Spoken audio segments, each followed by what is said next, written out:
Yes, you are doing an excellent thing, one which will be wholesome for you if, as you write me, you are persisting in your effort to attain sound understanding. It is foolish to pray for this when you can acquire it from yourself. We do not need to uplift our hands toward heaven, or to beg the keeper of a temple to let us approach his idol's ear, as if in this way our prayers were more likely to be heard. God is near you. He is with you. He is within you. This is what I mean, Lucilius. A Holy Spirit indwells within us, one who marks our good and bad deeds, and is our guardian. As we treat this Spirit, so are we treated by it. Indeed, no man can be good without the help of God. Can one rise superior to fortune unless God helps him to rise? He it is that gives noble and upright counsel. In each good man a God doth dwell, but what God know we not.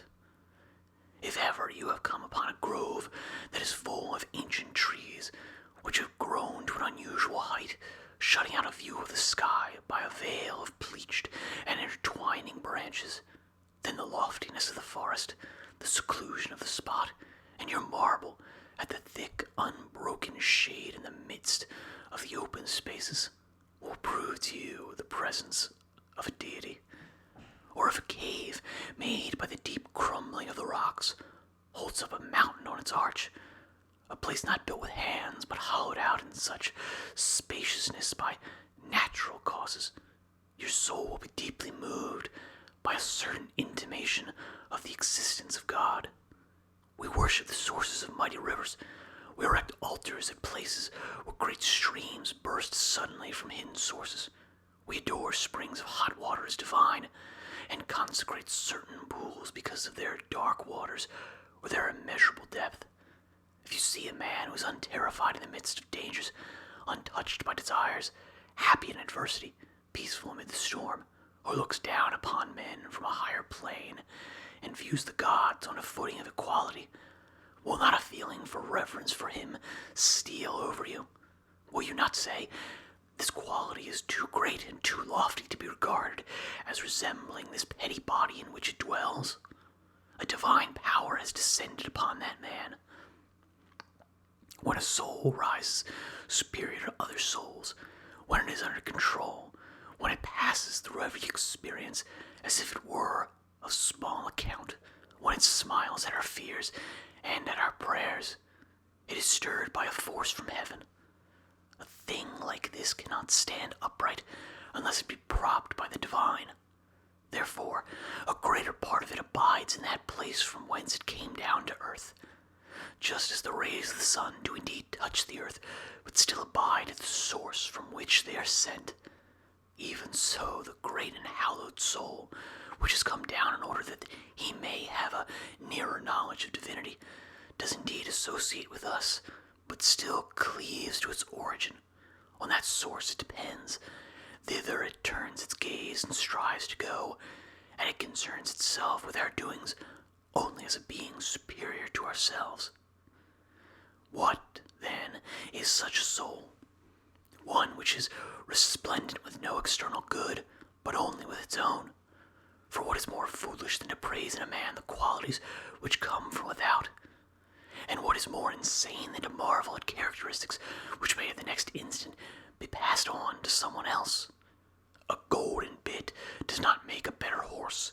The lion with gilded mane, in process of being trained and forced by weariness to endure the decoration, is sent into the arena in quite a different way from the wild lion whose spirit is unbroken.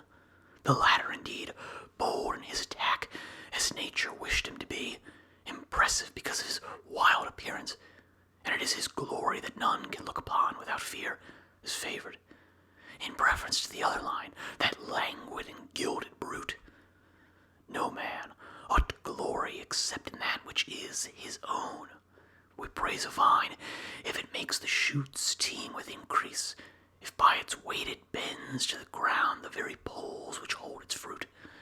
Would any man prefer to this vine one from which golden grapes and golden leaves hang down?